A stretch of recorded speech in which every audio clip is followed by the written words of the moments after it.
Good afternoon, everyone, and welcome to our latest session of the Georgetown Center for Business and Public Policy's Little Nuggets of Tech and Telecom. Hi, Jen. How are you?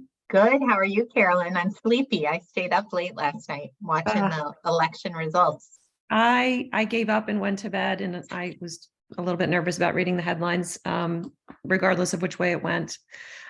We are very, very, very happy to welcome our guest this month, which is Miss Sarah Oh Lam. I guess it should be Mrs. Sarah Oh Lam, who is very professionally arrayed with a microphone. So I'm having microphone envy at this point. Me too. So I think we would be remiss if we don't talk about the election for like 2 seconds, just obviously to acknowledge that it happened, even though we don't have final results and probably won't for a while. But before we jump into that, Sarah, first of all, thank you so much for making the time to join us. I know you guys are super busy at the Technology Policy Institute. I wanted to ask you if you could share just a few words about your background before we jump into some of the great and cool things you guys are working on at TPI. Great. Well, thank you so much, Carolyn and Jennifer, for having me on the Little Nuggets program. I see your program, and so it's great to be here. And I also stayed up till 2 a.m. last night, and then I had enough. And this morning, I don't know the status of what things are. So, yeah, it's just such a close race for both House and Senate. Well, at the Technology Policy Institute, I'm a senior fellow. I'm an economist and lawyer there. I work on tech and telecom policy, so broadband, spectrum, antitrust, all sort crypto. So there was big crypto news yesterday as well. But today I think we're talking telecom, and so I'm happy to be here to talk about some policy issues that are coming up. Thank you. Before we move off of you, because I know you hate to have the light shown on you, can we also share with our audience aside from being a PhD and a JD, which is unique in and of itself, especially since you're clearly a lot younger than I am, I also thought it would be really interesting for folks to know a little bit about some of your work in the entirely different field of engineering. Sure. Yeah. As an undergraduate, I was in the engineering school, management science and engineering at Stanford. So that's an industrial engineering operations research department. And the first job I had after that was at a startup doing keyword search marketing. So all the Google ads, and we bought millions of dollars of ads and we resold the traffic, the clicks to resellers. And so that was really interesting. The startup I worked at also sold banner ads for mortgage refinance. So you see these $1 million ad campaigns and $1 million campaigns on the back end. So that was really interesting. A lot of number crunching, a lot of spreadsheets. So that's my data analysis background. And then now at TPI, we're doing a lot of big data work. We're in BigQuery. We do regression analysis. We do a lot of coding in R and Python, econometrics. So it all comes together, and software development. We do software development in-house. So it all comes full circle: economics, software, engineering. So let me ask you this. I think that's a great lead in to one of the questions I had, which is I recently saw a posting by you guys explaining how a new database that you all have put together is relevant to the conversation happening around the country right now, which is how best to put the broadband dollars to close the digital divide to the best use. Can you tell us a little bit about this database and the kinds of questions that the information in the database can provide? Sure. So as economists, we've done analysis on the FCC Form 477 data manually and one-off projects a lot, combining that data set with the ACS broadband subscription data, with Census Bureau demographic data. So we're used to merging these relevant data sets in Stata and on one-off projects. So it takes like a few weeks to get a data set together. And then we realized we should have this coded in the cloud so we don't have to redo this manual work every time we have a question about unserved areas or underserved areas. And especially with broadband data analysis, there's a lot of GIS polygon mapping. So you have to look at different intersections of areas. So census block groups, counties. And so that GIS capability also is available in the cloud. So I think maybe 2.5 years ago, we started building our own internal tool where we have all the data sets in our cloud database, and then we made a front end. So we have a broadband map and a data downloader where you can download all the relevant layers in a CSV format that you want in the geographic area that you want. And so it's kind of it's a tool for power users of FCC data, and we're hoping it's useful for the BEAD analysis. And yeah, it's a good way for us at TPI to interact with all the different folks interested in broadband funding, because like every little geography is interested, counties, congressional districts, state offices, and they're interested in their local area. Right. And so for us to have a tool that can zero in on their local data is really powerful. Otherwise, it takes a lot of manual work for a consultant to redo it every time. So Right. that's the idea behind our tool. So Jen, I was Yeah. wondering if you could jump in here. I'm thinking this, I mean, obviously coming from the investment community, more information is like gold. So I'm curious. No question. I mean, I was just going to say that actually, Sarah, that is something that I know in the Wall Street world be incredibly powerful, because just today I heard of 3 new fiber to the home operators that I had never heard of. And I have my whole map over here pinned with many of them. So that's great to know about, and I think would be extremely valuable to not only DC, but also those investing behind it. Yeah, we hope to be useful to folks who want the data. We've been doing outreach, but please, reach out to us, connect. And we have our app online, tpibroadband.com. The front end, it needs a little bit of UI help, but the back end is very powerful. So we can kind of show you how to use it. Yeah, we're data people. So. All right, making a bit of a swerve now into what you alluded to earlier. We're going to talk about telecom. I thought I saw and maybe even read a preface to a guidebook, 2022 broadband policy guidebook that TPI put together. I was wondering if you could chat a little bit with us about what's in there and what you hope that guidebook can be used to accomplish. Sure. So I'm an economist. Scott Walston is my boss, and he's an economist in this area, 15, 20 years of broadband studies on the digital divide. And so we thought we would put together a policy handbook for all the different questions about the digital divide, how to incorporate adoption data, what are limitations of the adoption data, what are strengths of the data sets, how to think about the Form 477 data. And also we have a really strong literature review in that guidebook. So we summarize the different studies that have been done and findings. So there are a lot of things we don't know about the digital divide, but then there are like good studies that help us narrow down the problem or the questions too, about who's adopting and why. Does income matter? Do demographics matter? Does supply drive demand for deployment, or does demand drive supply? Is there competition in certain markets, and how do you measure that?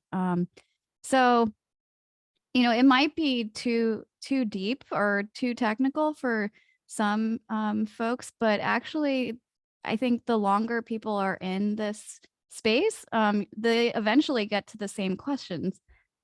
So we did want to put that together because we've been in this field for so long, and the questions come up repeatedly. They're the same questions.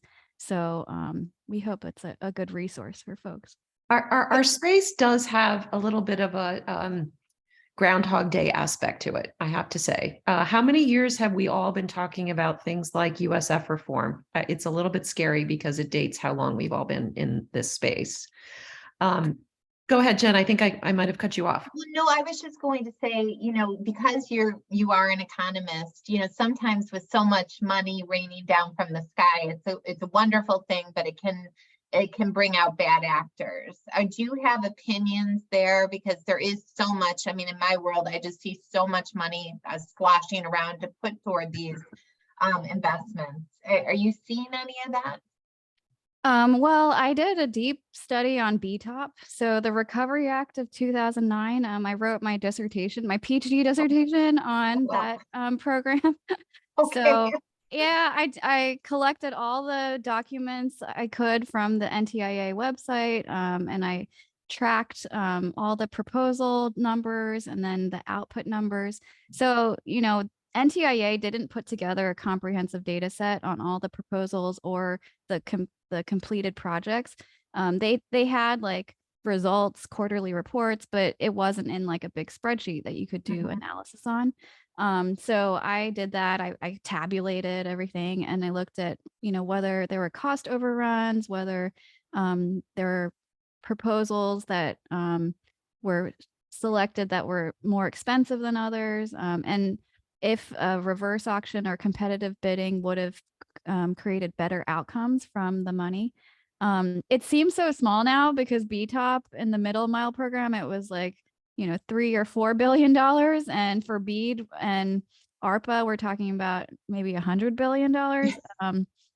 So at the time it felt like, wow, this is such a big stimulus package for deployment. But I think your question about how everyone's scrambling for funds. Yeah, I think it's interesting that there are so many different players now looking at broadband. I mean, every state has to kind of put up an office and they need to know about broadband, the data sets, what does unserved mean, what does underserved mean. And yes, there are a lot of people who have been in this field for a while, but like you said, because there's so much money on the line, more people are coming in to the sector. So we do want to be a resource and just hoping that it's not wasted or lessons learned from the past can be applied to the future. So that's kind of our job as economists or think tank, to say, hey, we studied this, the last time, let us be a resource for you. You don't have to recreate the wheel. Let's improve on what we know from the past. That's great. I know a pet peeve of, as you described him, your boss, although quietly, I think he should be working for you. And you can tell him I said that, is the amount of money allocated for, as he puts, as is described, administrative costs. And I think, I don't know if you've co-authored with him, but I was curious if you share that frustration that so much money is allocated for these soft costs that, in many ways may be untraceable once it's spent. Yeah, I mean, when I first saw the announcement, I think it was $800 million is going to NTIA for overhead. Maybe over 10 years, I think, but that's still like 80 million a year, which is really mind blowing. And for a small shop like us, we're like, well, even just like $1 million would make a really big difference on how we analyze data. I don't even know what they would do with that much overhead. So I know, but opinions are one thing and then reality is another. And so like, hopefully it'll be spent well. And, it's our job to kind of make sure that there's transparency and oversight. And, but I really, what else to say. without asking you to disclose anything too personal, I really hope if you are approached, I mean, if I were a state governor's office looking to set up an office, I'd be knocking on your door. I really hope that doesn't happen because it would be a shame to lose you as the amazing resource you are for folks like myself and the industry and the thought leaders and policymakers around town. So just wanted to put that little shout out. But you did mention something earlier that caught my interest, and I think it's a segue into a discussion about spectrum, which a lot of people around the Beltway are really starting to focus on. And that is this idea I think you described in your in the guidebook about, does supply drive demand or does demand drive supply? I was wondering if you could just chat about that for a minute or two in terms of your thoughts. You know, which way does it go? hmm I think, right. So some of the studies about competition in broadband, and also like digital divide, um, and the whole premise behind Universal Service Fund is, why are some areas still unserved or underserved? And there is a commercial interest in building out to where costs can be recouped. So and that's the purpose of a universal service fund, to pay for networks that won't pay for themselves through subscriber revenue. And so I think there's always that back and forth, where to send subsidies, because the commercial sector isn't building there already. And then maybe, I mean, there are real reasons for why the commercial sector doesn't want to put out expensive lines to single homes or to nowhere. Maybe that area is not growing. Maybe, there's no strong future demand. And so I think for policymakers, they also need to consider those trade-offs too. Like, do you want to spend all your money on very unserved areas that aren't growing economically, or do you want to spend more on underserved areas that are closer to economic activity? So there are trade-offs for where to put the money best, and how much to spend on each line. And I know, all right, so this is going to be a bit of a stretch for our audience, but I do want to take that conversation about supply and demand on the broadband side, fixed broadband side, we'll say, and let's pull it over into the spectrum world. Jen, I know you are very focused in this space in terms of what the FCC it might be putting into what we call here in DC the spectrum pipeline. Right. Curious, Sarah, just generally speaking, I think you've seen the research that shows that the United States has far less spectrum allocated for 5G mid-band use than a lot of our trading partners, and certainly on a different track than China is. Do you, as an economist, researcher, lawyer, engineer, all of that, view that as, if it's not resolved, do you view that as potentially a problem for either the U.S. economy, U.S. innovation? In any way, do you see it as a problem that needs to be resolved? Yes, I mean, I think so. For the mid-band, a lot of it is, how do you move federal spectrum into the commercial sector? I think in those bands that there's concern in the 3 gigahertz band, how to repack federal users and then release that spectrum to the commercial sector through auctions. And that's a classic spectrum problem. That's why we have a spectrum relocation fund. That's why we discuss like incentives for the federal government to want to give up its spectrum rights to auction. So I think, and we're going to see more of that as there are more wireless uses.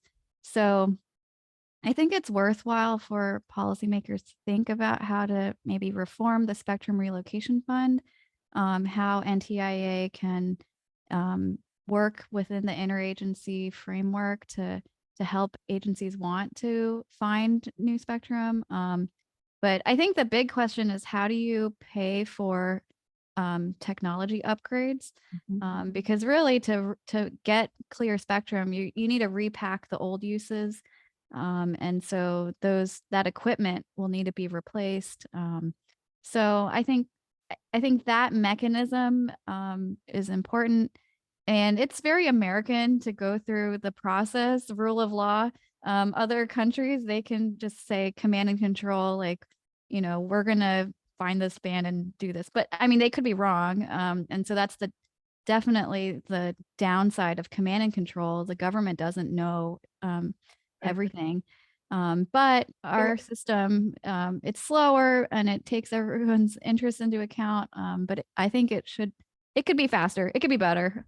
Sarah, do you think that I mean, there was just such a, some would say cluster with C-band and all that came after it with the aviation issues. It doesn't seem like there's a quick fix. So, well, we all agree there is need for more spectrum. I guess two questions. One, do you see it always having a sharing element? And then secondly, is there a quick fix that won't unearth some cracks in the foundation like we saw with C-band? So sharing, I think, is being studied more between federal and non-federal users. I actually have a paper out on markets and experimental licenses. So looking at the experimental license regime and how that non-interference standard is useful for licensees to get access to spectrum without, I guess, long-term licenses. But so that's kind of a small experimental use case for how to get more spectrum out there. But for encumbrances, it at least from the literature, commercial national networks, they don't want to pay for spectrum that's encumbered. You're right. So the spectrum values are lower if there are encumbrances on it. So there is an incentive to really clear a band and license it cleanly, or greenfield. And so, like, I do know that there's a lot of work at like DARPA and NSF about spectrum sharing, and there's discussions over at DoD because the Defense Department has a lot of spectrum, how to share it without releasing it to the commercial sector. Right. But it seemed, at least from the market transaction data, encumbrances can lower the value of the spectrum. For sure. Yeah. No, I think that's So, right. so Jen, just to follow up on that, I'm not sure if this idea has really surfaced in your world, but an idea that has surfaced here and is being used as an example of potentially an effective way to share with government users in encumbered bands is something like they did with FirstNet, where at the end of the day, the government use of the spectrum takes priority. So in the FirstNet situation, the situation in New York City would preempt commercial uses for that spectrum when, fire, police, or what have you.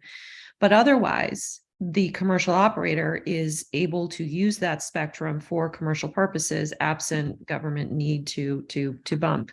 And so that seems to be, at least for that spectrum, those spectrum bands, and for those kinds of uses that the government has identified as as needing preemption, that is, an effective way. Now, not sure if that way to share, as it were, is going to be effective solution in every single band going forward. That may be of interest to the commercial industry, but I was wondering if you had any thoughts or reactions to that, Sarah, or if Jen, you guys have heard of the FirstNet example as a potential way to think about sharing situations going forward.